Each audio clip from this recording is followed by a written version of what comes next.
Hello बच्चों, चलिए प्रश्न को देखते हैं। प्रश्न में दिया गया है, सिद्ध कीजिए कि यदि कथन x एक ऐसी वास्तविक संख्या है कि x की घात 3 जमा 4x बराबर 0 हो तो x बराबर 0 प्रत्यक्ष विधि से हमें बताना है।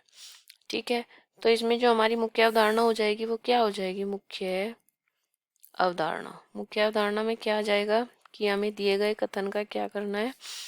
जो हमें एक समीकरण दिया गया है उसको हमें दिए गए समीकरण को सिद्ध करना है। दिए गए समीकरण को सिद्ध करना, दिए गए समीकरण को सिद्ध करना। अब प्रत्यक्ष विधि क्या होती है?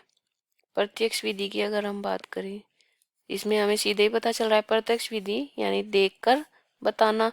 जैसे मान लो हमारे पास कोई समीकरण है x की घात 2 माइनस a की घात 2 बराबर 0, तो हम क्या करेंगे? इसके दो टुकड़े हो जाएंगे, x माइनस ए एक्स जमा ए बराबर 0। तो x का मान हमें यहाँ से क्या मिल जाएगा? a और माइनस ए। ये हमने कैसे निकाला? यही हमारी प्रत्यक्ष विधि होती है। अब यही चीज हम इसमें प्रयोग करने वाले हैं।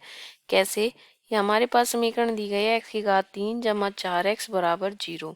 अगर हम यहाँ से x कॉमन ले लेंगे, x की घात 2 जमा 4 बराबर 0, तो ये क्या आ जाएगा? x बराबर 0 और x की घात 2 जमा 4 बराबर 0।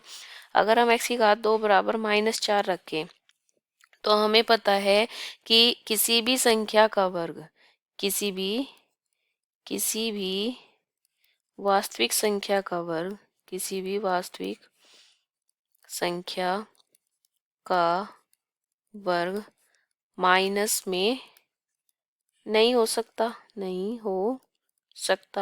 तो x का मान क्या होता है? x का मान, x की घात 2 का मान -4 तो कभी भी नहीं होगा।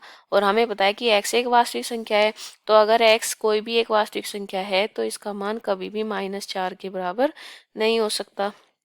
ठीक है, तो x बराबर क्या आ जाएगा? केवल 0 आ जाएगा। और यही हमें सिद्ध करना था। देखो, हमें ये सिद्ध करना था कि x बराबर 0। ठीक है, आशा करती हूँ कि आपको अच्छे से समझ आया होगा। धन्यवाद।